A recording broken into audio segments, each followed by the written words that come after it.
Hello and welcome to another episode of the Gritty Hour. I have an extremely special guest, a very old friend of mine, one of my oldest friends, George Bauer. How you doing, Georgie? I am well, Thomas. How are you? Good. Today we're going to talk about yours and my top 10 best albums of all time. Obviously, this is subjective, and whoever's listening or watching us will know at the end of this podcast that you and I have similar tastes in music. Yeah.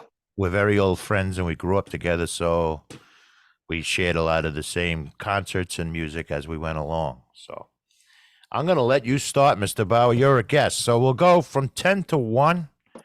You do your 10, I'll do my 10, and we'll move it down the line. All right. Well, my list changes all the time. It's a constantly changing one, but number 10 for me would be Little Steven's Men Without Women, which was his first solo album after leaving the E Street Band and trying to do a solo career. He was very much into horns, and he was in Southside's band for a short time, and he did a lot of arranging of the horn sections for Southside, the writing. Him and Bruce did a lot of writing for that. But this is just one of those albums for me that it kicks off with Lying in a Bed of Fire, and it just takes off with the horns, and it's just an amazing song, and then it moves on to other things like Inside of Me and Little Princess of Italy, I believe is the name of the song. I forget exactly. Princess of Little Italy. Princess of Little Italy. Yeah. They took my thumb, Charlie. They took my thumb, Charlie. There is a Rascals connection to that album. Go ahead. You know who the drummer was on that album? Dino Denelli. From the Rascals. Oh, okay. And I remember a quote when that album first came out, Steve Van Zandt saying, he was talking about Dino Denelli, and what he was saying was, when I close my eyes, I can picture Max Weinberg. Right. Which I thought was an interesting quote. Mm-hmm. Yeah. Even Steve Van Zandt don't remember saying that, but I remember him saying that. And I remember just loving the record, and I listen to it all the time, like I do with a lot of the 10 that we're going to talk about. But funny that 30 years later, I went to a show down in the Stone Pony, and it was Southside was the headliner, and back in behind the Stone Pony, they built this little outdoor concert venue, and the record was played. The album was played by Southside. So I remember I was up front. It was great. And wait, say that again. So at the Stone Pony, what happened? At Stone Pony, and behind the Stone Pony, they built a little concert venue. It's an outdoor concert venue. I don't know if you've been down there for that. I've never been behind the Stone Pony. No. Yeah, they're big. I guess it was a big parking lot. They converted it to a concert venue. Oh, but on the Madame Marie side or the other side? The other side. Oh, okay. Side. Between that and the convention center, right? Correct. Yeah. Okay. And it's connected, right? You can walk, like you go into the bar at the Stone Pony, and then there's you walk in, and straight ahead, if you go to the right a little bit, there's a big opening that goes out into this venue that's a concert venue. You've got a stage on the right. Okay. But I wanted to go down there, and like I said, Southside, there's such a connection between Little Steven and Southside, and Southside was going to do the whole Little Steven album, the whole Men Without Women album, and he came on stage after the first song, and he's like, I don't know if I can get through this, because he couldn't remember the lyrics, and apparently he didn't have any assistants up there with the lyrics and stuff. So anyway, it was fun, and it was a typical Southside show, a lot of fun, and back and forth. And then at the end, after he did all this, Steven came out and played a couple of songs at the end. So it was quite an evening down there, and a lot of fun. And like I said, I was going to say, I'm sharing the Amazon link to that album, and it is Princess of Little Italy. Angel Forever. Right. If you give him my heart, I will love you forever, right? Yeah. That was the one that Oh, and Lion in a Bed of Fire. Two great Lion in a Bed of- songs. Yeah. right? And Until the Good Is Gone Yeah. is tremendous, and I mean, there's not a bad song there in my opinion, but Well, Steve Van I'm Zandt, biased. the younger people in our audience might know him as the concierge on The Sopranos, Yes, and he does a show, was Lilyhammer? Lilyhammer. Yep. So they might know him from there, but he was also for many years the guitarist for the E Street Band, Bruce Springsteen and E Street Band, and prior to that, the guitarist for Southside Johnny and the Asbury Jukes. And during that era, he wrote a lot of great songs. And this is his first solo album. Right. So it really, as we go down the list, we'll be exposed more to his music, the songs that he wrote. But this was his first solo album. I think he had just left the E Street Band. It was right around that time. Yep. When Nils Lofgren replaced him in the E Street Band. 84, 85, roughly. Yeah. So that's pretty good. And I say this almost every podcast, George. Anybody who follows my podcast knows I don't know what the hell I'm doing. So I gave away my album when I was sharing this screen for the Men Without Women page. So I'll get my album back up there. Just bear with me a second. Yep. So my number 10 is Dedication by Gary U.S. Bonds, which is right around the time of The River. Am I right? Around the time that, like after The River, No Nukes was in the theaters. That's how a lot of people discovered Springsteen. Those three songs on from the No Nukes album. Yep. The No Nukes movie, especially Quarter to Three, when he stopped the show, in my opinion. So let me share that one. So this is an album he did with Gary U.S. Bonds. He had as far as I know, it was a top 10 hit called "This Little Girl Is Mine," and it was basically Gary U.S. Bonds with the E Street Band, the entire album. But there's some really nice cuts on it. Jolie Blown. Jolie Blown is on it, where he did a duet with Springsteen, and "This Little Girl," "Daddy's Come Home." Yeah, which I think was the finale of that album. It might have been, yeah. Yep. There's a really, really a lot of good songs, and it was the E Street Band in its prime. Yeah, absolutely. They were in demand by so many artists. They had developed a reputation as a great live band, and they were coming into their own as a studio band. And basically, Gary U.S. Bonds and E Street Band is what you could call this album. Oh, absolutely. And even Gary U.S. Bonds' career before this album was really nothing. He had been a singer in the 60s and 70s, I believe. Maybe. Well, in the 60s, he did Quarter to Three, which I just mentioned. Right. And but my point was, this rejuvenated his career. Oh, absolutely. And it was, and I think they did 3 albums together. The last one, in fact, there's a song that Little Steven wrote and did with him on this 3rd album that he ended up putting, Little Steven put it on his Soulfire album. I think on the Soulfire album. I forget, the name escapes me, but I'm sure I'll think of it before we're done. Well, we were talking about seeing Southside do and Steve Van Zandt down at Stone Pony, and I'm going to date both of ourselves with this. I saw Gary U.S. Bonds at Zappa's in Brooklyn. I don't know how, it was Frank Zappa's place in Brooklyn. I've never been there. Yeah. So poor guy, Springsteen was becoming famous at the time, and the poor guy, Gary U.S. Bonds, had to say at the beginning of every show, "Bruce ain't here." So the first thing he says was, Bruce is in Paris or something. So, but it was a good show. Put on a good show. I think he had some of the I want to say some of the Asbury Jukes playing with him. I'm almost certain Kevin Cavanaugh was on the piano for that tour, for this album, Dedication. Yeah, I believe so. And I know we had the horns because La Bamba. La Bamba Yeah. and Ed Mannion and Joey Stan and Mark Yeah. Penda. You know, At one time, again, to the younger audience, Steve Van Zandt has been known as Steve Van Zandt, Little Steven, which is the Men Without Women album, but he was also known as Miami Steve back in the day. right? And the horn section for the Asbury Jukes, which I think Steve wrote the arrangements for, Yes. was called the Miami Horns. Mm-hmm.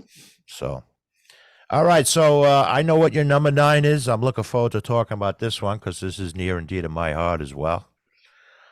But you talk about it. I'll find the image for it. Go ahead. Okay, number 9 is one of the greatest classic albums ever. It's the Who's Next, and just tremendous album, and all from the work and the mind of Peter Townsend, who's just an icon in the music industry. Daltrey, Entwistle, Keith Moon, just absolutely talk about a group of bandits, but it's just a tremendous record, and something that I like all of them, and I said it already. I listen to it all the time. Yeah.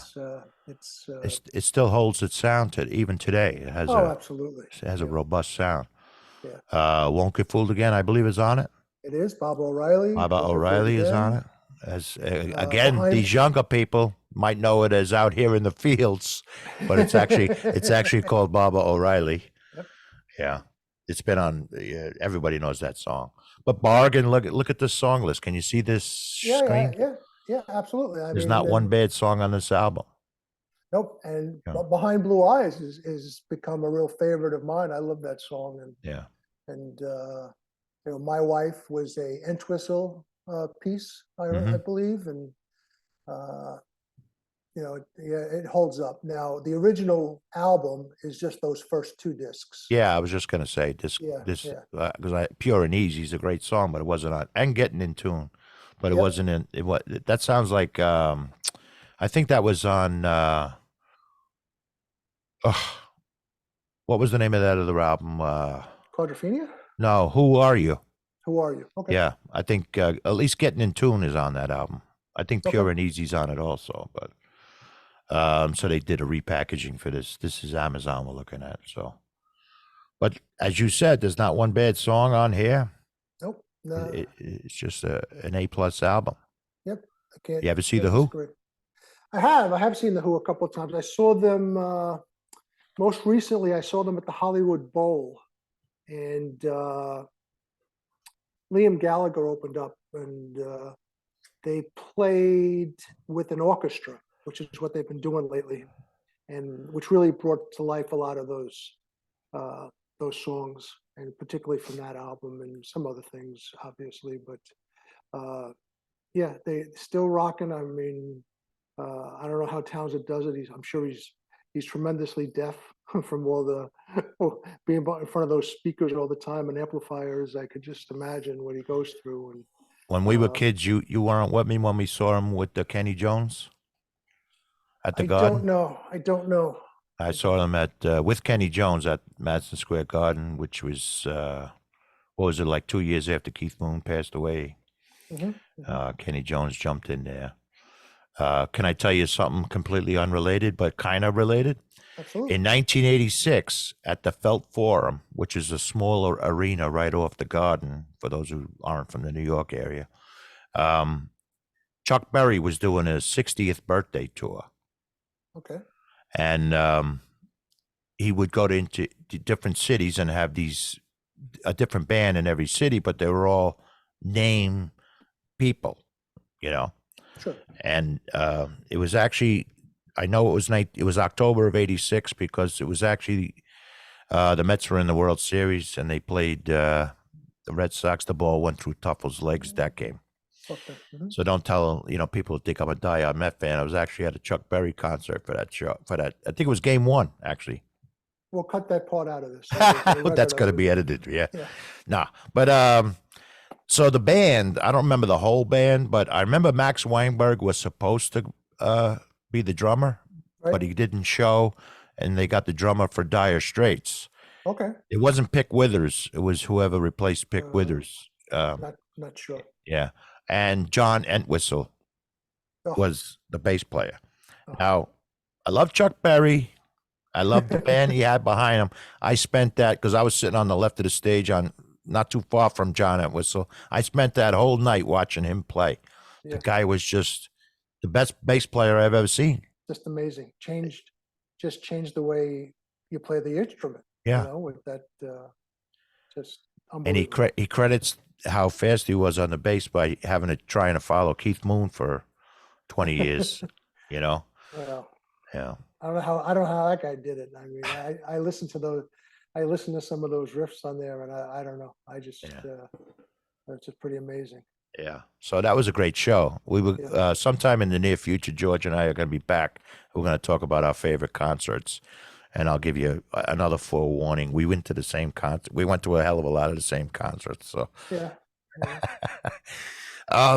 so my number 9, continuing with this theme, is "Born to Run" by Bruce Springsteen. It's not on your top 10, which I was kind of surprised. Yeah, true. I mean, I didn't want to put. I don't really have 2 albums from the same artist because I tried to. Because I look at some of the stuff that I listened to, I was all over. I tried to be. I was a big prog rock guy. Even right after we got into before we got into Bruce with you, I was a big prog rock guy, and then if you remember, even before that, you and I used to listen to Elton John a lot too. When we first started listening to music. Yeah. So, but that's really the reason, because there is another Bruce album on my list that we will talk about later. Yep.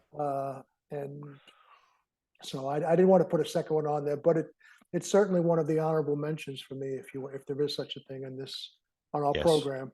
So, well, I'm going to mention my oldest brother, Stephen, who brought this back. He was in the Army at the time, brought this back from Germany, Born to Run album. And I basically played it to death. Yeah. I think it came out in 75, if I'm not mistaken. Correct. And he did that famous concert at the Bottom Line. Mm-hmm. He came out with a concert in support of this album at the Hammerstein Ballroom in England. Correct. London.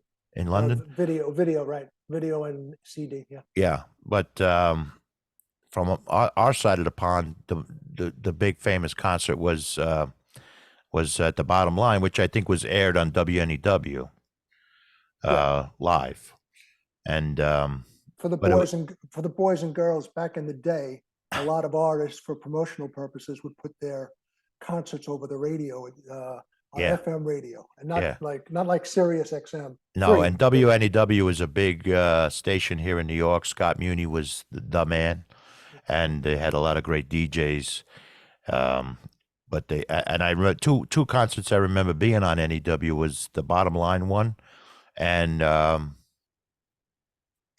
Capitol Theater, like 2 or 3 years later. September, I think in support of his the album that came out after this. But if you look at this set list, Georgie, mm-hmm.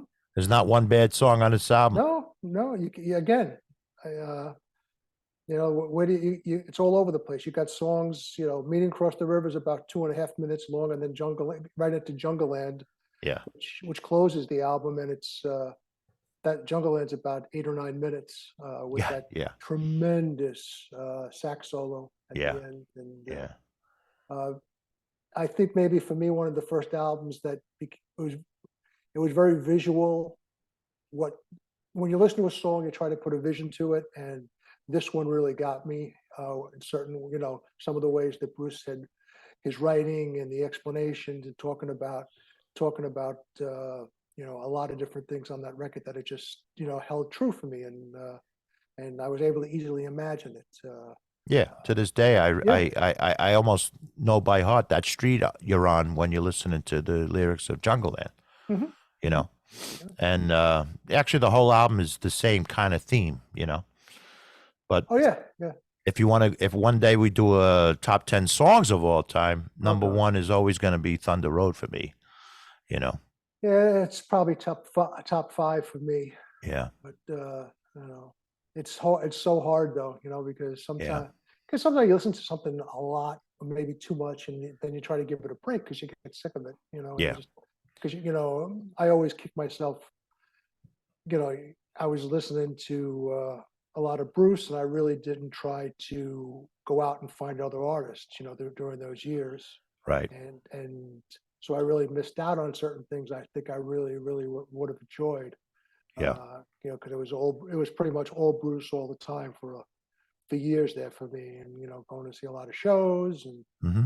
and then starting to work and stuff, you know. So, but I've changed that now. Well, I've known for years that one of the propellants to his fame and fortune, so to speak, Mhm. was the No Nukes movie.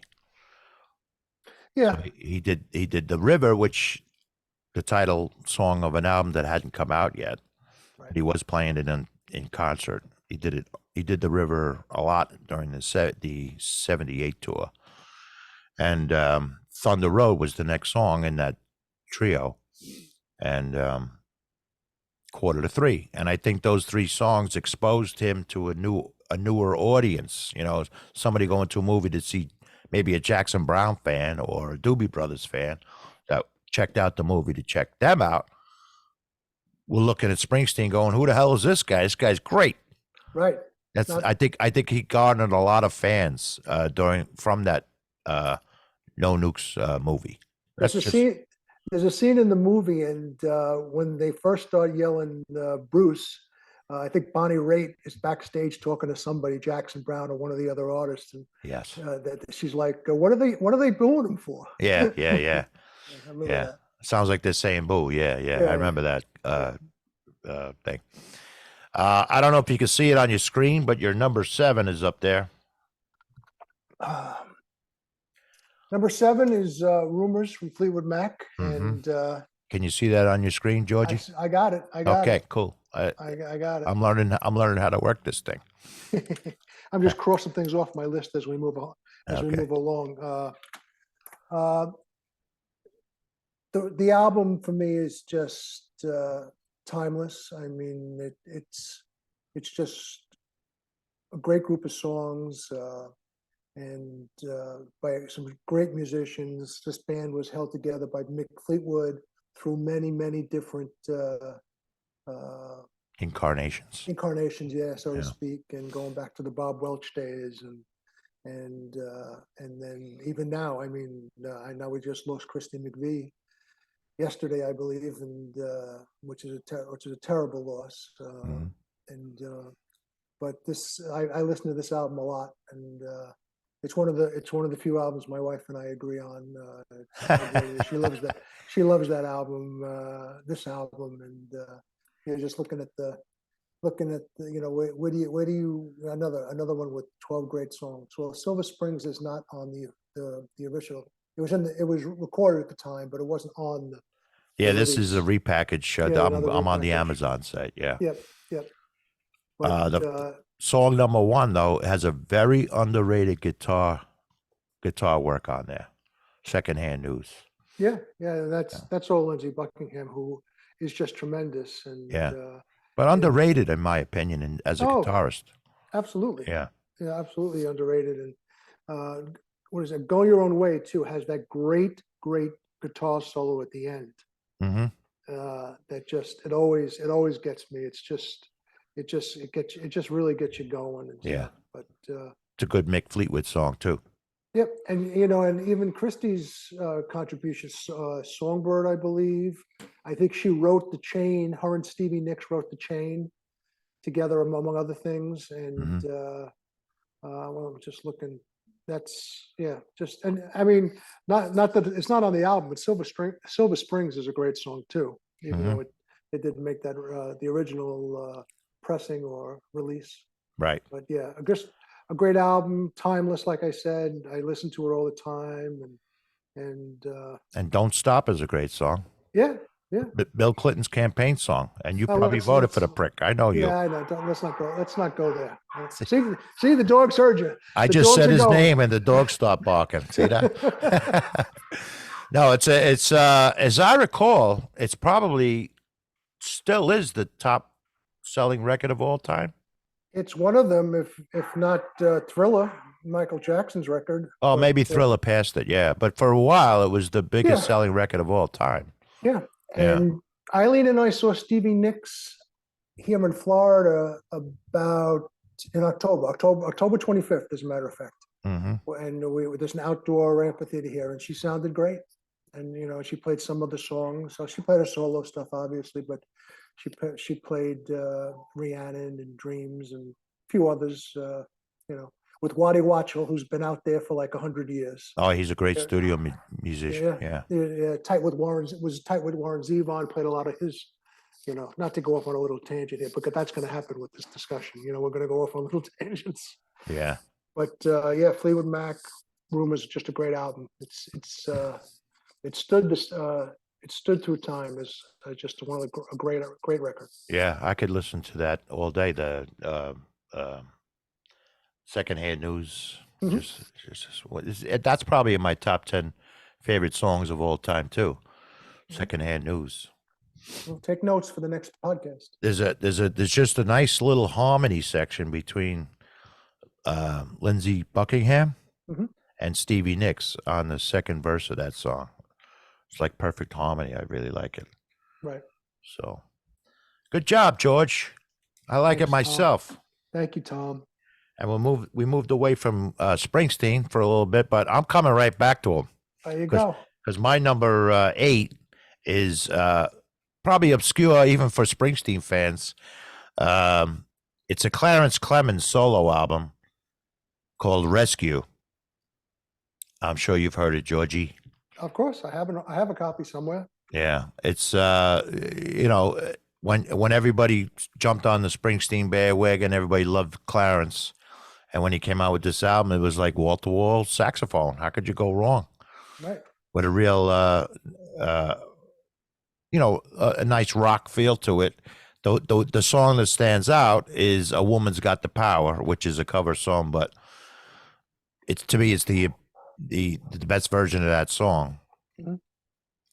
But there's also a lot of songs that get overlooked, but he got a little bit of airplay on "A Woman's Got the Power," because Springsteen was pretty famous back then, at least in New York radio.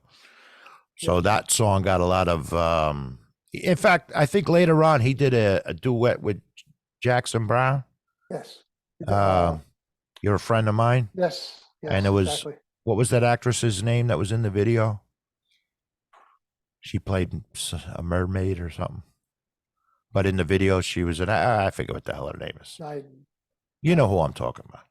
If you mention it, I will know that. If I knew it, I'd mention it. I can't think of it. Usually a good hint. But Saving Up was the one composition that Bruce did. Yes. He wrote it, and everything else. Surprisingly, everything else was, well, not everything else, but most of it was written by Clarence. And just mentioned the lead singer, I think it's J.T. Bowen. Yeah, great singer. Yeah. I don't know what became of him. So yes, for the kids, Clarence didn't sing; he played sax. Yes, he played saxophone. So there was a boy, did he singer. play saxophone. Yes, he did. And Resurrection Shuffle, which is probably in my top 100 of underrated songs. But I saw him at a very small club. I can't remember the name of the club in Manhattan, but it was like a 1,200. You could fit maybe 1,200 people in there, and it was really nice to see him. He had a really good band behind him, and I hope he rests in peace. But it was a great show. You never saw him live? I don't think so. No, I don't think I did. There's been so many shows over the years, and sometimes some fall by the wayside. They do. Some you've probably been to and don't even remember being there. We'll get to that in a different podcast. No. I'll have my attorney present. I don't know if I should mention, but Georgie Boy was on the job back then, so that made moving in and out of things a little easier too. And even before then, Yes, Yeah, yes. yeah. So this next one, I'll cue it up while you talk about it. We're getting right back to the Springsteen-esque. Yeah, this is Southside Johnny's third album.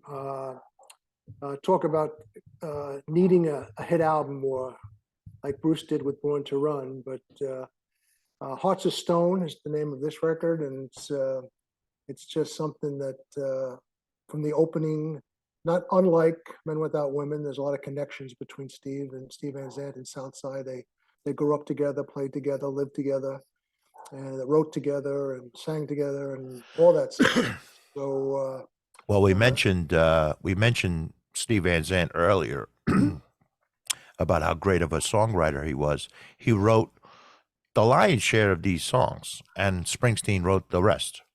yes, Yes. yes. I played The Fool again, Mhm. definitely up there in one of my top 10 songs of all time. Yep.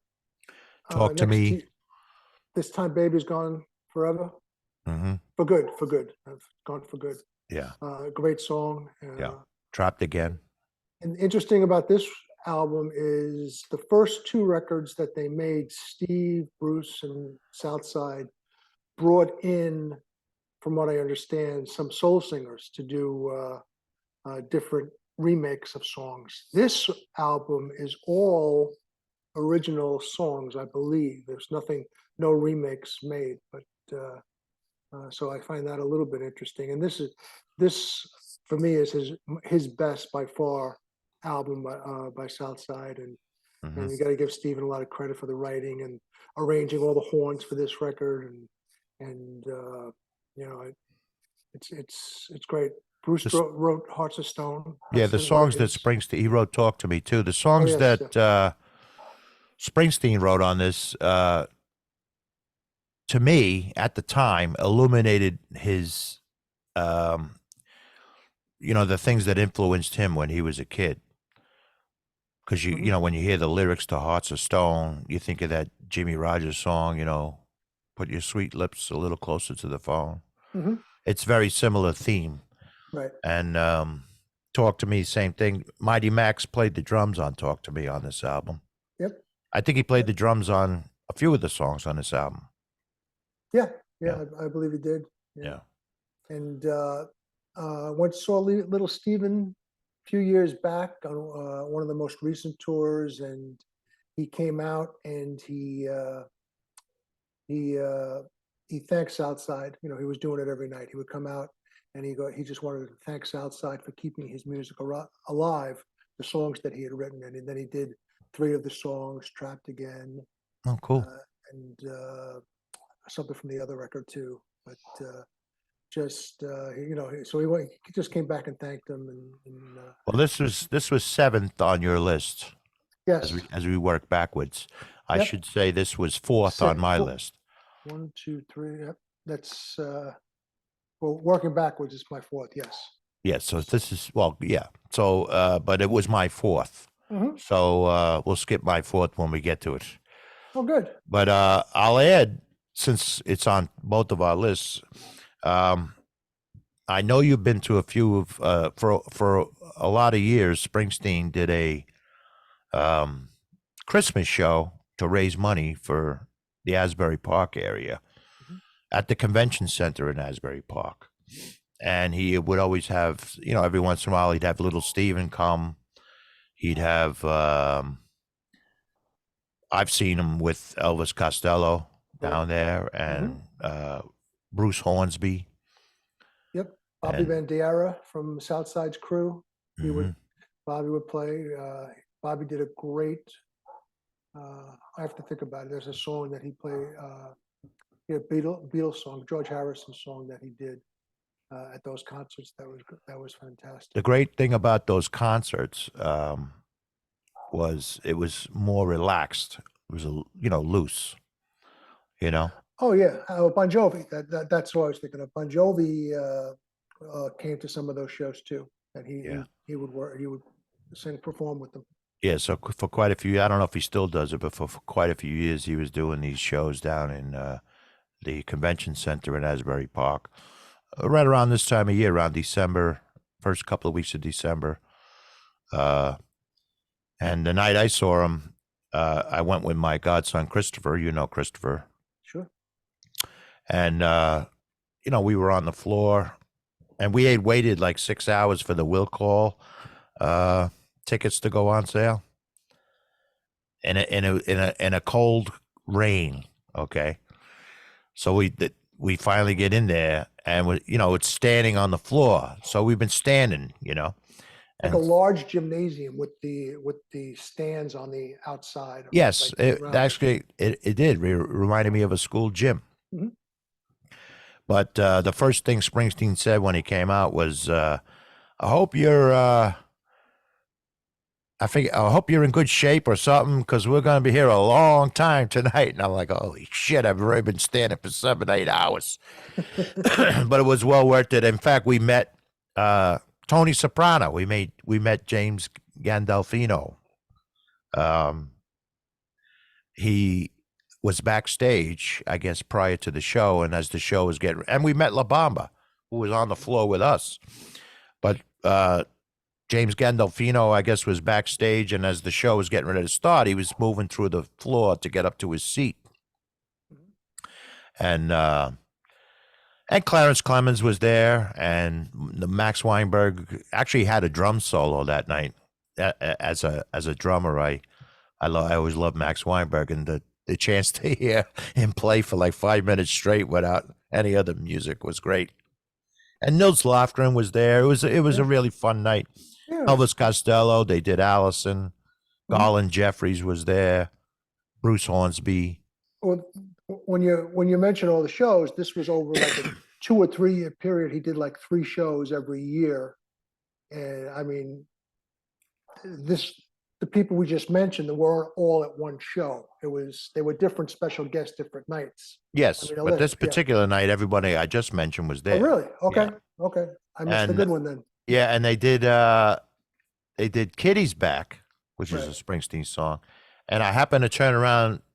Oh, the lights in the gym came up. That's what happened. I was looking around, and I see James Gandolfino during Kitty's Back swinging his jacket over his head. Like he had taken his jacket, and he was swinging it over his head. So he was loving it too, Yeah. But again, this is, as you said, not a bad song on this entire album. So good choice. Good choice. Thank you. Yeah. You're First one- 7. The first one we agree on. Well, first one that was on both of our lists. Let's put it that way. Yeah. So that was your pick. So I have to cue up mine, which is completely, and now for something completely different, as Monty Python would say. This is called "The Lonely Bull" by Herb Alpert and the Tijuana Brass. This is a pee break for me. It's a what? It's a pee break. What was that? What was that? Getting back to Springsteen for 2 seconds. What was that song that everybody went to the bathroom at every concert? Oh, 41 Shots? Was it the? No, I think it was the Ghost of Tom Joad. Yeah, that was one too. Any of his slower stuff. Yeah, whenever he came out with that, you see like a mad rush for the bathrooms in the Madison Square Garden. So George and I have seen Springsteen. We don't want to count how many times we saw him at the Garden, between the Garden and the Meadowlands. Well, I've seen it. I was thinking about it the other day.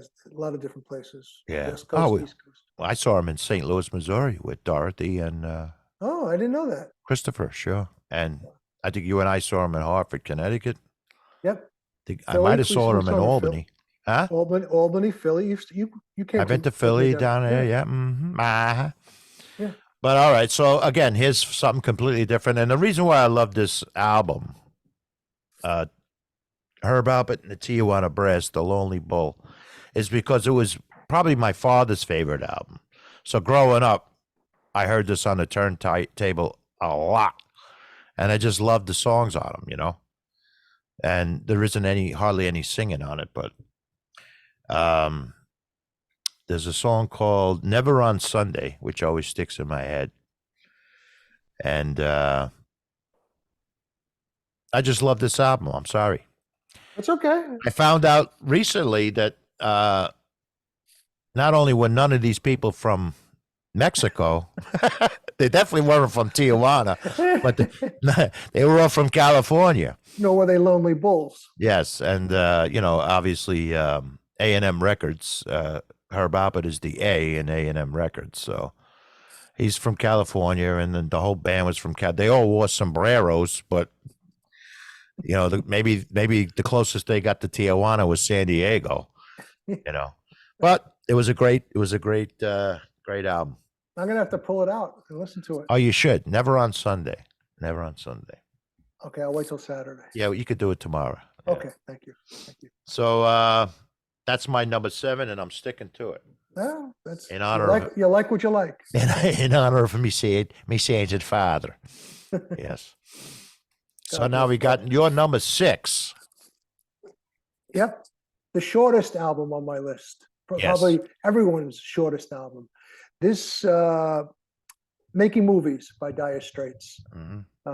Just a tremendous, I keep saying the same thing over again. I should stop doing that. But it's probably not the shortest album by time. It's just that it doesn't have that many songs on it.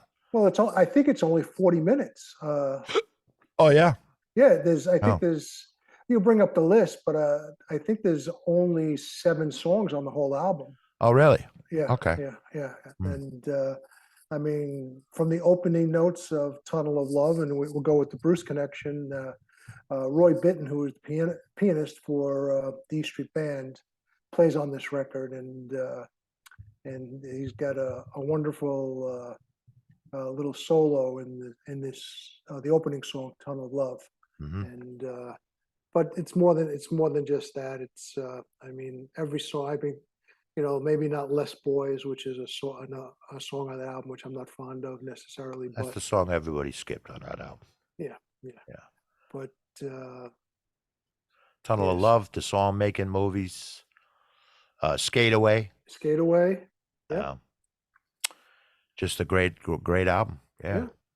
I have to give you. Give me the list just so I don't screw it up. Oh, well, the track listing. Yeah, there is only 7 songs on it. Yeah. Yeah. Romeo and Juliet. Skate Away. Espresso Love, which my band played to death when we were younger. Yeah. I'm not sure I remember Hand in Hand, to be honest. I'm looking at Hand in Hand. Yeah. And Solid Rock. Yeah. And that's Pick Withers. Pick Withers was the drummer then. Okay. Yeah. All right. Yeah. But this is all Knopfler. With his guitar and headband and I was recently on a music cruise, and they had one of the bands that were there was Dire Straits Legacy. Uh-huh. And I'm not sure if anyone from Dire Straits was in the band. I do know that Trevor Horn, who was a producer and was in Yes for a short time, he was actually in the band. I remember that name. Yeah. Yeah. And they played obviously a bunch of great Dire Straits songs, and it brought me back because this album is another one I listened to not much lately, but it's certainly up there. I pull it out once in a while, and it's just great. It's relaxing. It's not really a hard rock or record or anything like that, or album, but it's just something. The songs on it, the writing, and Espresso Love is just a great song. Skate Away, and Romeo and Juliet. And so he did, Knopfler did a lot of different things. He wasn't like a lot of these artists. I think with Southside, or you know what you're getting, but Knopfler's a little bit different of an artist, where he does some different things that you might not expect. And I like that. Saw them a couple of times live, the actual band Dire Straits, and very, very good live. I wouldn't say they blew me away, but the music certainly stands up, and something, like I said, just a great record for me, and certainly worthy to be on my top 10. Well, mine, it should be on mine too. It's not, but it is. It is on my list. I'm looking at my list. You took my next. It's number 5 on my list. I'm taking over the podcast. Well, I'll tell you what.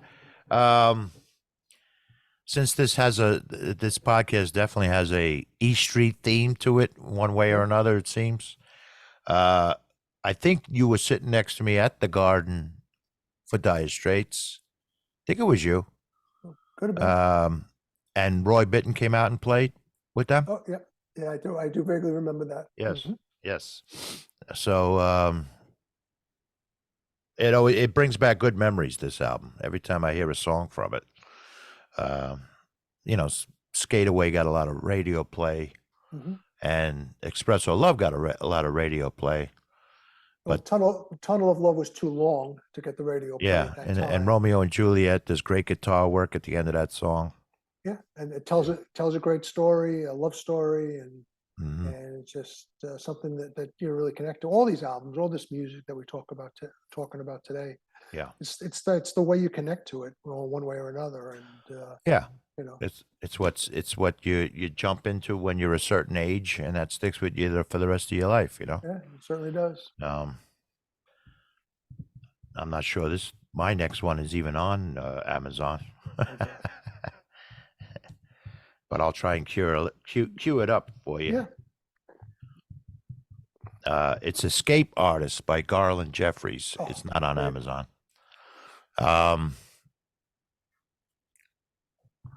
Great record. Garland Jeffries, a great New York City artist for years, and a lot of people might know him from the song "Wild in the Streets," but the song from this particular album that got a lot of airplay locally in New York was 96 Tears, his cover of 96 Tears. But he also there's a great song called Christine. ROCK Rock. Yep. Long before John Mellencamp did ROCK in the USA, was ROCK Rock by Garland Jeffries. There's a song called Mystery Kids, which brings me right back to my childhood in Castle Hill projects. Lover's Walk. There's so many great songs on this album. He also came out with an EP after this with a different version of Christine. I think the one on this album is more of an up-tempo version of Christine.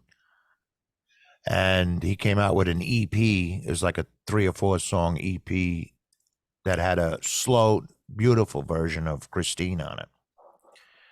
And it's just a great album. And again, there's a lot of E Street Band members on this. I think Gary Talent,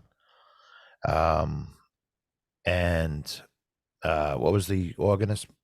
Danny Federici. Danny Federici was on this album. In fact, he played the organ on the 96 Tears song. I'm trying to bring up the list as we talk. The song list? Yeah. I'm not sharing the screen. Oh, I'm sorry. Okay. Just when I thought I knew what the hell I was doing, I forgot to share the screen. Sorry. You said you couldn't find it on Amazon. So no, I found it on another. I don't know what I'm on, but discog.com. This is the song list. Yep. Actually, here, this I don't know if you can see my cursor, but this is the EP that came out. Okay. And it has The Lover's Walk, which is a good song, but a beautiful version of Christine, which is an up-tempo version on the album. This is a slower version. Mm-hmm. So much time has passed. It could be the slower version on the album, the up-tempo version on the 7-inch. But it's just a great group of songs. Mystery Kids is a great song. Yeah, I remember listening to that. I have a copy somewhere. Yeah. And I listened to that a lot over the years, and something not recently, but certainly brings back some great memories of where we grew up and some of the music we listened to. And it exposed, at the time I was a young person, and it exposed me to his earlier work, like Wild in the Streets, that I guess too young to have discovered when they came out, So that's my number. I thought I lost you for a second. Huh? You froze up for a second there. Oh, I'm sorry. You. That's all right. Maybe I was shedding a manly tear and I didn't want anybody to see it. Okay. I won't tell. No, it's it brings back good memories. So, Mhm. all right, what do you got next? Oh, What are you stealing from my list next? I don't know if you put this one on yours, but we'll No, see. this is not on mine, but it's still Okay, a great album. great album. Yeah. Bat Out of Hell, Meatloaf, Jim Steinman, uh, a couple of E Street band members played on that record. Yeah. And I know Max Weinberg tells a story that in the deal he made a mistake on the deal, and he ended up not making what he should have made on the album. He made a bad decision, basically. But Really? regardless, yeah, I didn't hear any of that. yeah, yeah, It's some of yeah. his best studio drumming work Yeah. is on that album. Yep. Also produced by Todd Rundgren, who played a Hmm. lot of guitar. Hmm. And this was an album that I had never heard anything like it before, Hmm. because of the songs again were long. You know, Bad Out of Hmm. Hell is a long song. Paradise by the Dashboard Light. Paradise by the Dashboard Light has that Phil Rizzuto uh, little monologue in the middle of the song, Right. and which was unheard of. But uh, uh, yeah, the eight You and took the nine. words right out of my mouth. Yep, Heaven Can Wait. 2 out of 3 ain't bad. All revved up with Paradise. no place to go. When you're in high school, I mean, come on. All revved up with no place to go is, Yeah. and we were in high school when this came out, so it was right up our alley. Yep. Yeah. Uh, those last two, Great Boleros of Fire and the second Bat Out of Hell, they're not on the original recording. It was seven, like Making Movies, it was 7 songs, but there were uh, very long songs. I mean, like I said, Bat Out of Hell, Paradise, and even For Crying Out Loud, I believe was a long song. It was, but this was all from the mind of Jim Steinman, Yes. another guy, another tremendously talented artist, raised in the theater. So a lot of the writing on this and the music on this was very visual. What he was writing about. Bat Out of Hell was probably about 8-9 minutes, because there was a lot of added motorcycle type noise and sounds and to Hmm. go along with the music, and uh, but this is a lot of different styles. Well, Bat Out of Hell and Paradise by the Dashboard Light were like mini operas in themselves. You spoke earlier about imagery. I think we were talking about maybe Born to Run or whatever we were talking Mhm. about. Yep. Those two particular songs are very visual. Like you're in a scene. You're watching a scene when you're listening to these songs. I think that's how he wrote. Yeah. You know, he wrote it like for something that could be presented in a theater, Yeah. and that's so. I mean, it was different, so maybe that's why I liked it. But it was certainly just great stuff. And then uh, we ended up. I saw them early in '78 or '77. I thought I wrote it down somewhere.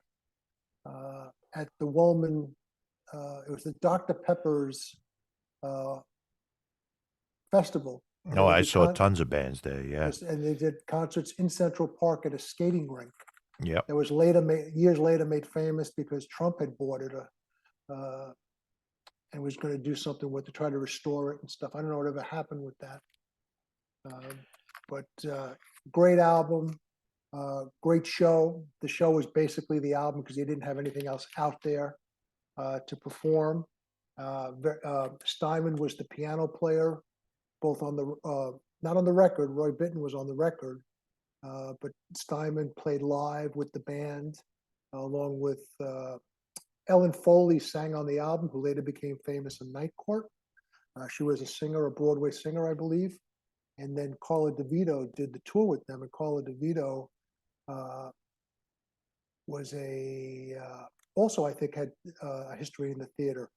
And it also, because they acted out, it made sense because they acted out the Paradise by the Dashboard Light song, Right. and where they were, Meatloaf and her were going back and forth, and he was, she was pushing him away, and he was trying to force himself and trying to, play along, and so that was part of it. But I remember Steinman coming out and doing this like a long soliloquy, and just talking about just about growing up and stuff, and angry. It was an angry guitar type thing, and he had the the lights were on him, the underneath lights, and putting gloves on and all this. It was quite a show. It was really good. It was August 25th of 1978.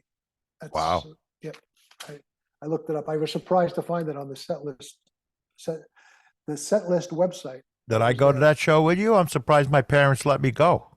I think so. I Yeah. mean, I remember seeing him years later at in the Meadowlands. Do you remember that show? Yeah, that I remember too. That had another theme to it, the Some Express or something. Yeah, I don't remember the Yeah. specifics. Yeah, Yeah. but I remember seeing him there.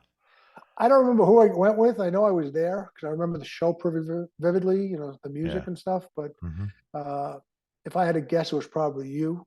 I don't think I was at the Woolman Rink with you. I don't remember seeing him there. Okay. So I do remember seeing him in Jersey, but I remember at the time Phil Rizzuto saying he lamented doing that. Yeah. Because it had sexual overtones or something. Right. But I didn't know about this story you just said about Max Weinberg. Yeah, I'll look that up for you. There was a documentary. I've been doing documentaries, music documentaries a lot. And there was something on Bat Out of Hell, and he was interviewed about it. And there wasn't a disagreement or anything. It was just the deal that if he had a different type of deal, he never thought the album was going to go as crazy as it did. Oh, I see what you're saying. Okay. So he really didn't get paid what you typically would at such a hit. Well, they made up for it because he also played on Dead Ringer. Yes. Yep. Which is another Meatloaf album that I think Cher was on that album. And also there's a version of that song on Jim Steinman's album, Bad for Good. He actually did an album on his own, very song-wise, very similar to what you would hear on Bat Out of Hell. And Total Eclipse of the Heart, yes. Which was, who was that? Kim Carnes or something? No, I just had it. But that's a Jim Steinman song. Meatloaf wasn't involved, but Max Weinberg played the drums on that. So they made up for it. Yeah. He got paid, you know what I'm saying? Yeah. But Bonnie something, I think. Bonnie Raitt? No. No. Bonnie Tyler. Right. Bonnie Tyler. I'm going to run with Bonnie Tyler. The name like it. Total Eclipse of the Heart. What are they going to fact check us? No, but on Dead Ringer, that album, there's a song called "I'm Gonna Love Her for Both of Us." Yes. That is my favorite Max Weinberg performance of all time. Wow. Yeah. If you listen to the mid section of that song, the drums on that, when he comes after it breaks and he comes back in, listen to that. If your amp goes up to 10, try and get it to 11. Right. Because the drums will blow your mind. Cool. So yeah, you can't go wrong with Bat Out of Hell. It didn't make my list, but it certainly should. Yeah, great record. I know what you're thinking. It should be there instead of The Lonely Bull. I know what you're saying. I'm going to go out tonight and I'm going to put on The Lonely Bull with my headphones and take a walk around the neighborhood. and the police may be called, but that's okay. All right. Well, I'm ready for my. We're down to my number 3 already. Oh no! You know why? Because 2 of these we talked about. Two of them are on your list. Right. So actually, Bat Out of Hell was like mid-range for you. So yeah, I'm gonna have to skip ahead down to my number 3. Okay. And I'll cue it up while you entertain the audience. Okay. Well, what's the record? You got to tell me the name of it. It's called "Tea for the Tillerman" by Cat Stevens. Oh, Cat Stevens. Yes. Yeah. Again, I was blessed with having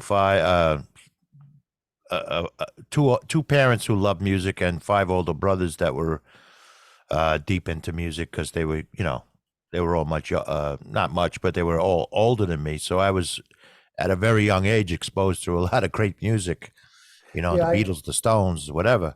And this was one of them when I was very young. "Tea for the Tillerman" by Cat Stevens. I missed out on that because I was the oldest, and Yes. I really had my parents who, my mom was crazy about Elvis, like most of the women were at that Uh-huh. time. So we had a lot of Elvis music in the house. Yes. But outside of that, my education came from, the jukebox at the local bars that we Yeah. hung out in. And I take personal responsibility for saving your taste in music. well, I would have to say that you are a big part of that. I mean, you and Tim Curtin, believe it or not. Yeah, Timmy Curtin, great Timmy guitarist Curtin. in his own right. Yep. But Go ahead.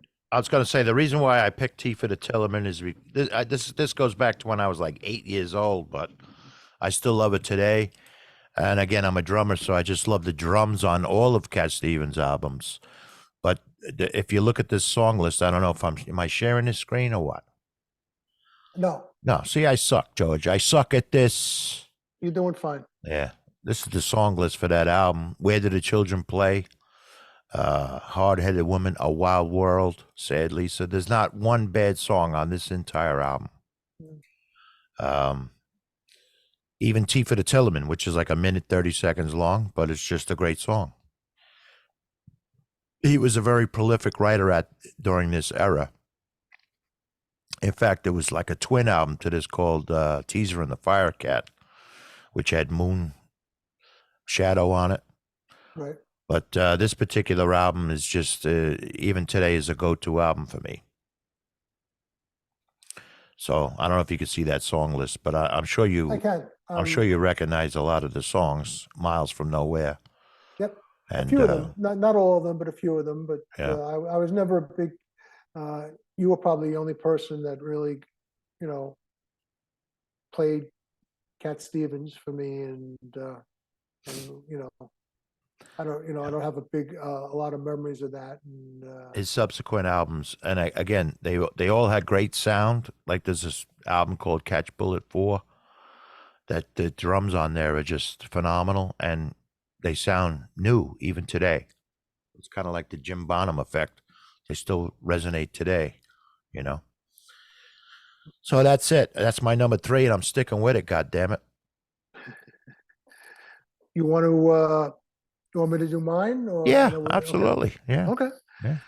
For me, this is the fourth on my list, and as he showed you the list right there, it's Close to the Edge by the progressive band Yes. This was a record, as I mentioned, Tim Curtin.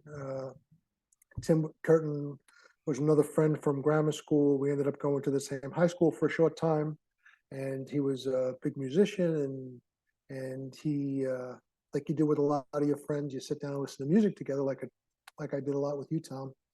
And he kind of got me into Yes, and he played this album for me, and it was really, I keep talking about, not something like I had never heard before. And I mean, this album has 3 songs on it. I mean, and the one song, Close to the Edge, which is the title track, is one side of the record, and then for me the song "And You and I," which is something that I just fell in love with that song. I remember writing all the lyrics out on a piece of paper because they're just amazing lyrics. And yeah, Close to the Edge was side 1, and You and I, and then Siberian Control. Those other remaining songs added in the remaster that was done in 2003. America was on that. That's the Simon and Garfunkel remake, right? Correct. But that's not on the initial. That's not on the initial release. This is the remaster. Right. But up and down, I mean, just tremendous musicians. John Anderson's voice was very high, and if you haven't heard him, still going, still out there singing, both as with ARW, Anderson, Revin, and Wakeman, and also he does a lot of solo stuff. He recently did a tour where he took out some like music students that were part of this, not like a School of Rock type thing, and he took them out and he performed Yes songs on a tour, a short tour in the States. So yeah, originally Bill Buford was the drummer, who ended up going on to King Crimson. Then Alan White, who just recently died in the last year or so, he was the drummer, and Chris Squire, who passed away in like 2013. Tremendous bass player. Not exactly like Entwistle with the way he strutted the fingers, Hmm. but I remember seeing him once, and I was up close enough. He had the largest hands I'd ever seen, and he would just pick on that bass like with the pick and just hit it so hard. Tremendous bass player. Steve Howe, a very unique and crazy, not crazy, but unique guitarist who's been with them still, and they still tour as Yes. There were a lot of problems with the band, and they have a lot of new personnel in the band.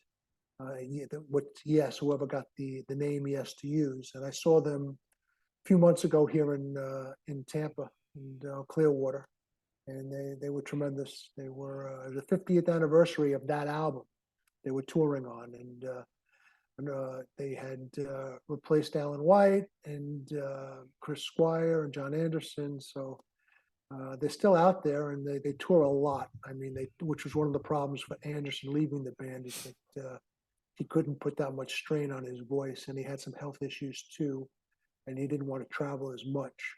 So, but 3 songs.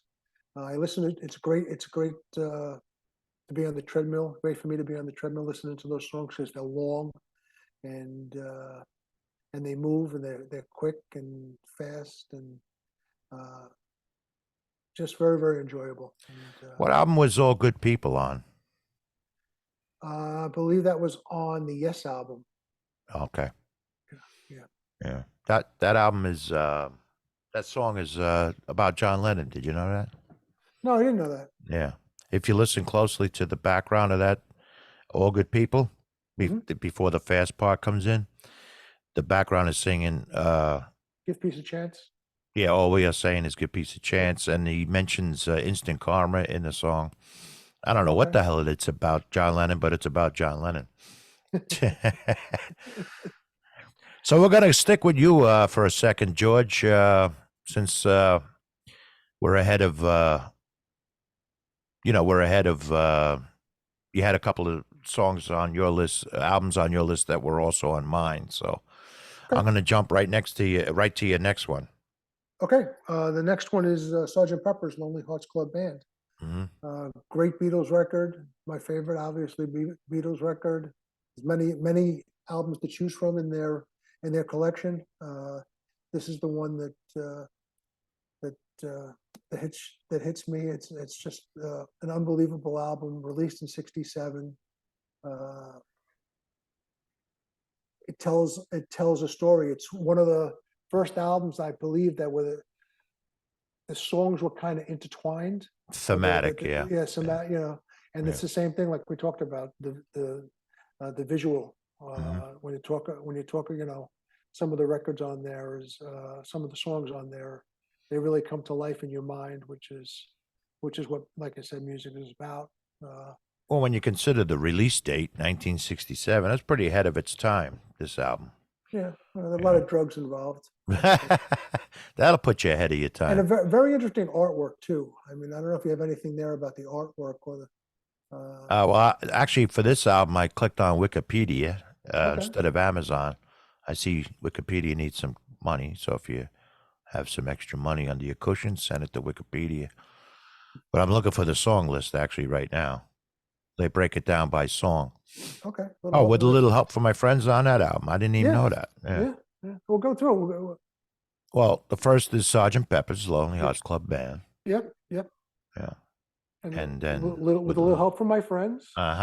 Lucy in the Sky with Diamonds. Yep. Getting better. Getting better all the time. Fixing a Hole.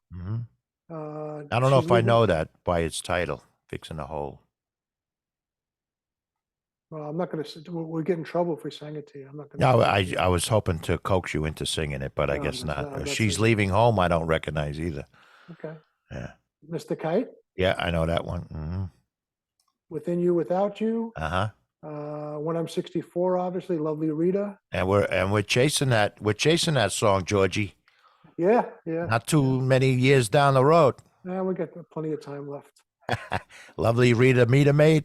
Yep. Yeah. Good morning, Yeah. and then the reprise and A Day in the Life, which is the song on that album that everybody loves, including Yeah. me. It's just the the different sounds and music and orchestra type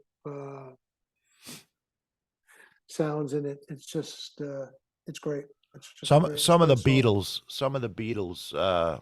I guess this podcast would be discredited if we didn't have at least one Beatle album on there.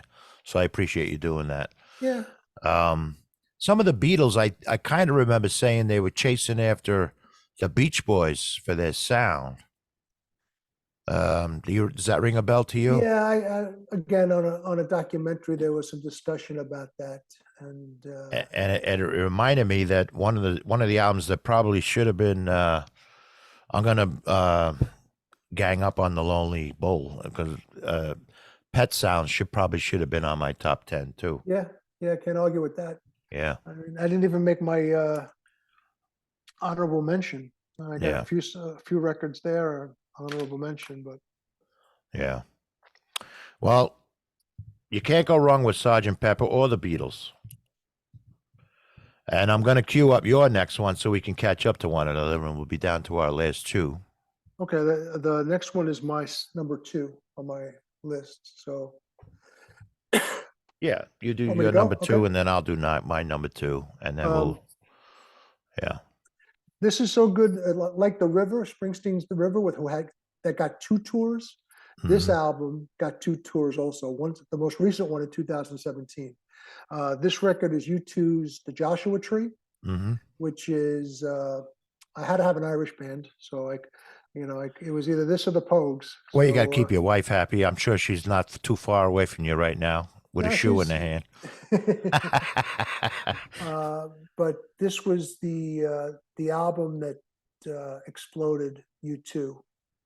They were well on their way. I mean, they had the live album from Red Rock that I'm going to click on the vinyl so we can get a song list. Go ahead.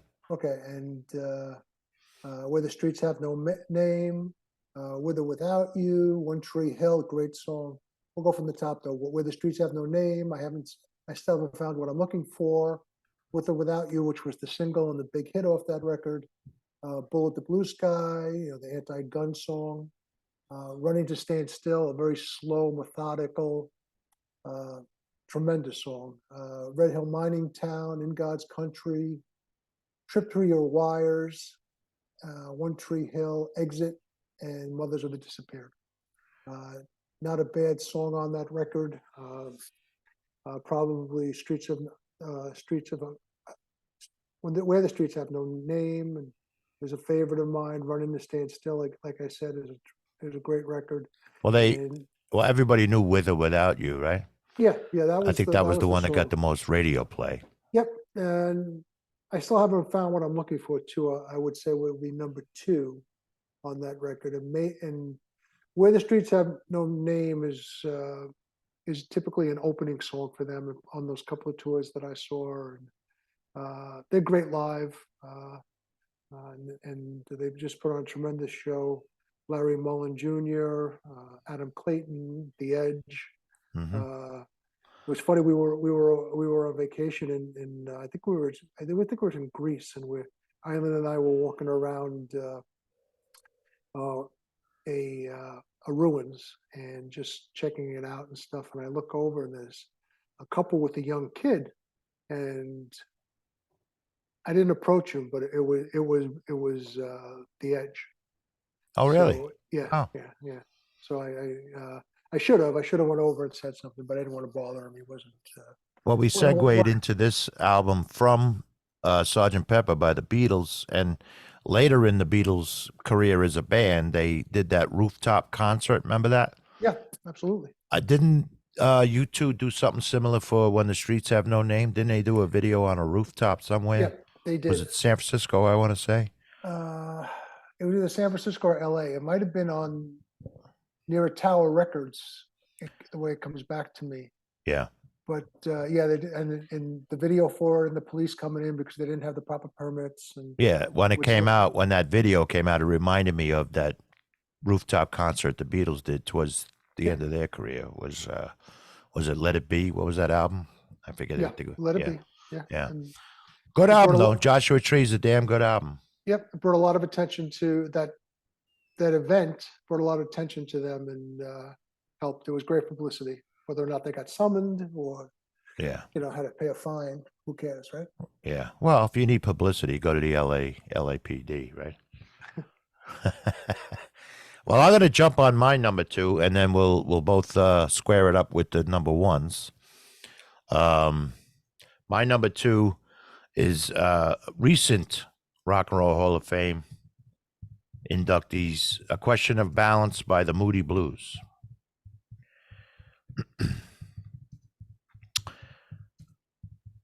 I think at the time, some people will call them the world's smallest symphony orchestra. But this album, again, falls into that not one bad song category. Mhm. There's not one bad song on this album. Let me just try and punch it up and share it with you.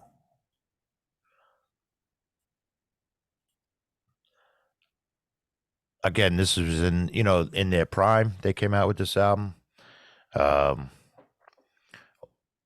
We talked on several of the albums we discussed. We talked about songs that could make our top 10 song list, and The Balance would be definitely in my top 5 songs of all time.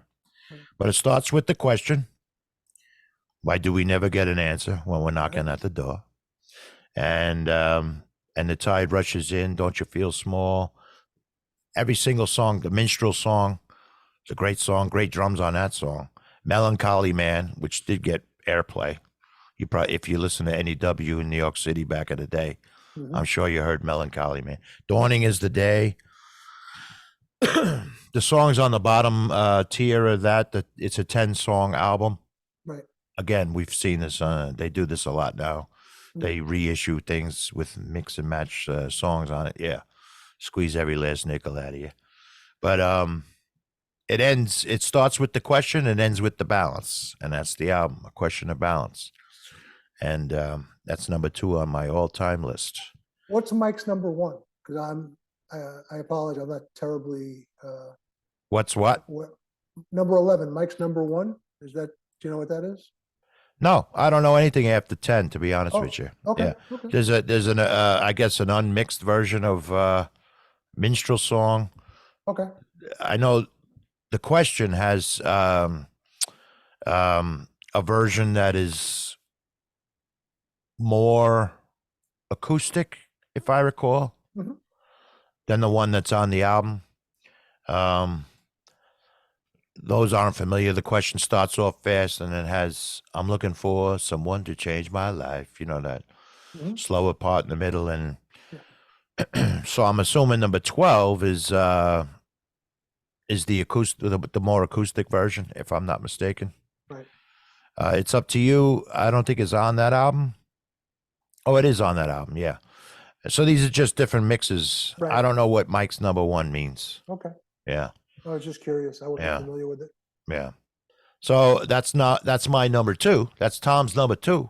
Mm-hmm. Yeah. And let's get to should I give you a drum roll? This is your number 1 coming up. Well, to stay with the theme of a lot of what we were talking about, my number one album is Darkness on the Edge of Town by Bruce Springsteen. Oh, we have plenty to talk about. Yep, 78, 1978 came out. It was his big release after the lawsuit.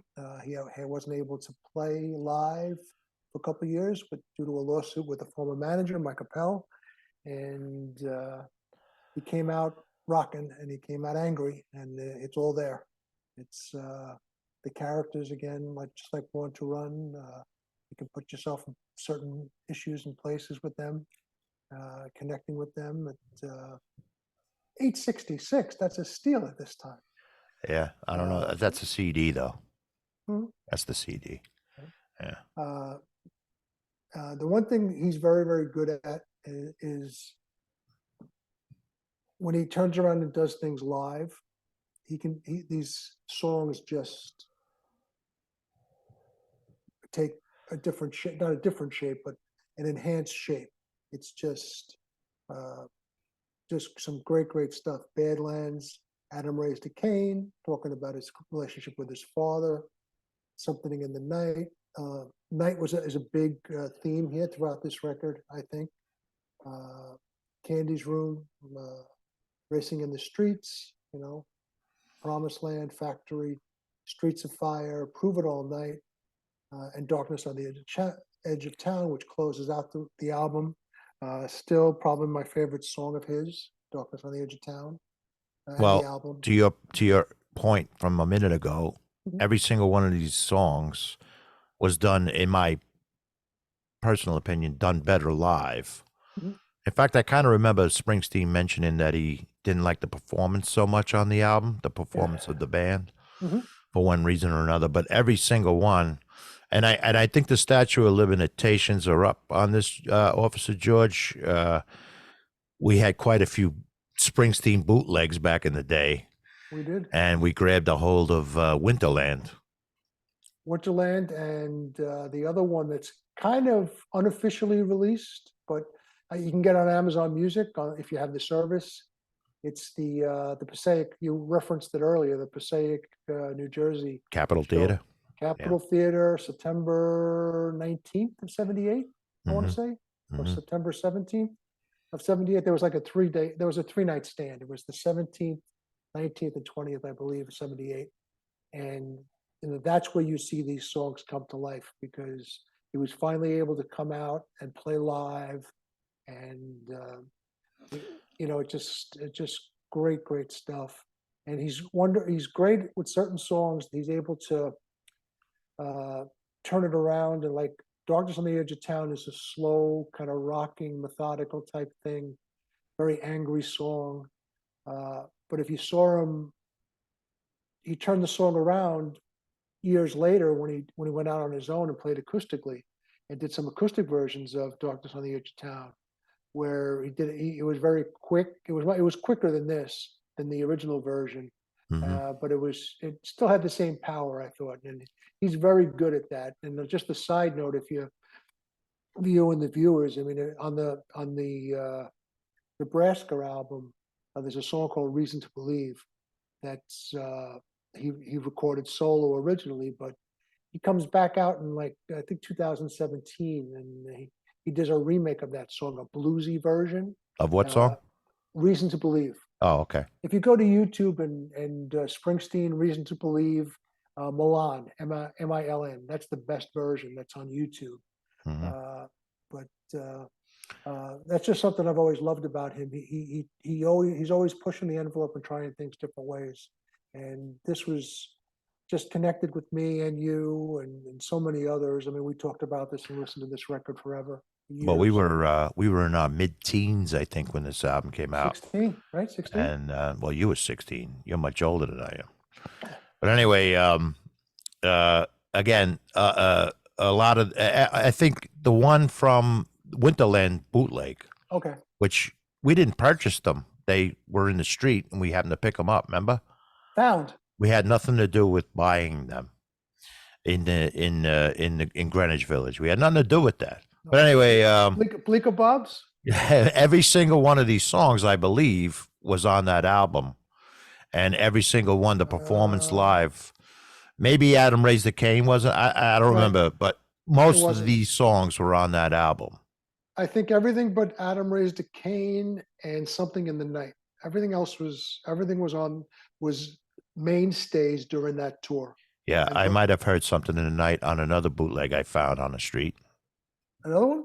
That's people dropping them all over the place. That's unbelievable. I didn't buy them. That's for damn sure. I wouldn't. Never. But as I recall, you and I used to hang out in a quaint little tavern in the Bronx that had bootleg concerts, right? Yes. And I'm trying to remember. I remember seeing a video of that Capitol Theater show. It was not the Capitol Theater show. What he had was a copy of the '78 show from Landover, Maryland, that was heavily bootlegged during that time. Oh, And okay. it was a really bad copy. I mean, it's still out there if you look for it. They released officially the Houston, Texas show from the same tour. But the particular one that you're referencing was the Largo, Maryland show, 78. And Okay. you can find it on YouTube now. So I guess it's okay to talk about. I remember him saying that before Sherry Darling, which hadn't even been released yet, but he was playing it on tour. Um, he's talking about the songs, I guess the garage bands from the 60s, and he was saying it wasn't wine I had too much of, it was a double shot of my baby's love. Swinging medallions. String medallions, yes. Yeah. So again, like every song, every album Yeah, on this list brings back good memories. If I could throw one more memory of this particular album out there, I know it's your pick, but I think I was in, I don't know, freshman, sophomore year or something. And the rumor of this album coming out was out there. You know, it's coming out this date, and then it got pushed back. Well, I would write on the chalkboard of to my teacher's chagrin how many days were left for it to come out. You know, and every time it got down into the 20s, they pushed the release date back. So I think we were on summer vacation by the time the friggin' album came out. But go down and see what the date was. Kudos to the teacher. I believe it was Tom Farrelly, Monsignor Scanlon High School in the Bronx, who unfortunately passed away on 9/11. But he tolerated my writing that crap down every morning. You know, the countdown. You know. But it is a great album, so it's a good pick on your part, Georgie. Yep, and it's a good number one. Thank you. So if you, I appreciate everyone hanging in there because we were over an hour. Actually, we're well the hell over an hour, but we're gonna close it out with one last album, which is my number one. And then we're gonna get to the live album section, and then to the live show section. So yeah, so you might want to go to the restroom. Yeah, you could. Put your popcorn in the microwave now. No, we'll do another podcast earlier in 2023. Okay. Oh, good. I got the gig. Which would be season 3 for the Gritty Hour. So we have, after this airs, we have one more after this, and then we take the last 2 weeks of the year off and we start season 3. So somewhere early in season 3, we'll start talking about concerts. So, but anyway, my number one is Astral Weeks by Van Morrison. Great album. It is a great album. Of course, I could have put, out of the top 10, I could have put 6 of them could have been Van Morrison albums. You know, a big Van Morrison fan. But this one always stood out to me as his pristine performance, so to speak. Just his composition, the band performance. It starts off with Astral Weeks and Sweet Thing, which some of you might have heard in the past. Cypress Avenue. There's a great version of Cypress Avenue on a live album that Van Morrison came out with. Madam George, Ballerina, Slim Slow Slide It. Not one bad song on this entire album. No. And for the year, let me see what year, 1968. If you think about it, this came out a year after Sgt. Pepper. This thing is miles ahead of anything else that was coming out at the time. There's a lot of songs that have a sort of a jazz feel, but it's pure, it's pop, but with a jazz feel is the best way I could describe it. And it was miles ahead of anything that came out around that time, and it stands the test of time. You know, I revisit this album often. And he stands the test of time. He's still doing shows. He's still out there. I saw him in Vegas a couple of years ago, and he was tremendous. Yeah. And you know, he's a moody freaking Irishman, but you know, you can't piss him off. But he comes out with his little glass of scotch or Irish whiskey that he loves, and he's got the saxophone strapped on him. He's got to be close to 80, if not over 80. And I see lists of tour dates, and he doesn't do a lot of touring, but he'll do 3 nights in LA. He's got certain markets that he'll hit all the time. Mhm. and Vegas is one of them. He's got a residency in Vegas. Oh, really? So, oh yeah, listen, get on the plane, come to the house. Well, I was there last October. You should have told me. He wasn't All I saw there was then. pictures of Rod Stewart all over the strip. That was a pretty good show, actually. Yeah, I you mean, saw it? Yeah. Yeah, yeah, and honorable mention. Every picture tells a story. Another great album, which Mhm. probably should be on my list. But anyway, I digress. But the point, Yeah. he's still out there, and he's still doing it, and he's just a tremendous artist. Also, a great. If we didn't get to it, not going to get to the live albums, but he's got a great live album called Live in San Francisco. He's also got the other one, the earlier one that he did. The earlier one is the great version of Cypress Avenue. I can't think of the name of the album. Yeah. Yeah. But No, Too Late to Stop Now or something? yes, God bless you, lad, for bringing it up. It's but Too Late to Stop Now is the name of the album. Yep. Once you have a couple hours or an hour and a half to spend, get Live in San Francisco. It's I think I've told you this before. Yeah, It's I've heard really- it. I've heard it multiple times. Yeah. It just hits the mark with me, and remakes and connects songs together. It's tremendous. I'm sorry. Yeah, with Van the Man, the way I think I mentioned this to you in the past. The way Springsteen stole No Nukes, Right. his performance just overshadowed everybody else in No Nukes. I think Van the Man's there. It is. I think Van the Man stole the last waltz. Right. And they only showed the Caravan song. He did Caravan. He did Tora Lura also. Tora Lura, and it might have been another one that didn't make neither the album or the movie, but we could have a whole hour talking about the last waltz as far as I was concerned. Well, I could talk about Van Morrison for an hour too. So they did it. Warren Haynes. Sorry to cut you off. Warren Haynes, who's a guitarist for Government Mule and Allman Brothers, went out with Robbie Robertson's blessing and got all these artists together, and they did a Last Waltz tour. And I saw the show 2 weeks ago over in St. Petersburg, and it was tremendous. It was just a great night. They actually, for the first time in a long time, a band that I went to see took a break. so they took a 15-minute break like Bruce used to do. But they had 28 songs, and Warren Haynes himself sang Caravan. Oh, really? Okay. Yeah. So you look for that on YouTube. I was going to say you could probably find it on YouTube with somebody's there's cell phone or performances something. on there, but I didn't know a lot of the artists that he brought with him, but they were excellent. Yeah. And I hope they continue doing this tour. I go see that all the time. Talk about Thanksgiving and the tavern we used to hang out in. It was a tradition every Thanksgiving Eve they would show the Last Waltz, because Wednesday before Thanksgiving was a big day for everyone coming back from college, and nobody had to go to work the next day. So we always would hang out that night. And yes, into the wee hours of Thanksgiving morning. The proprietor would always show that album, because the album was taped or performed on Thanksgiving evening of '76, and so there was always a tradition. I'm sorry. Yes, and I remember one year we used to occasionally go out for breakfast after punching in the time clock at the bar. I'll take two.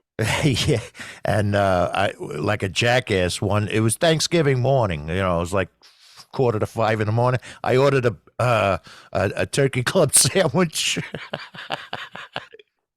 I felt like having a turkey club sandwich on Thanksgiving morning.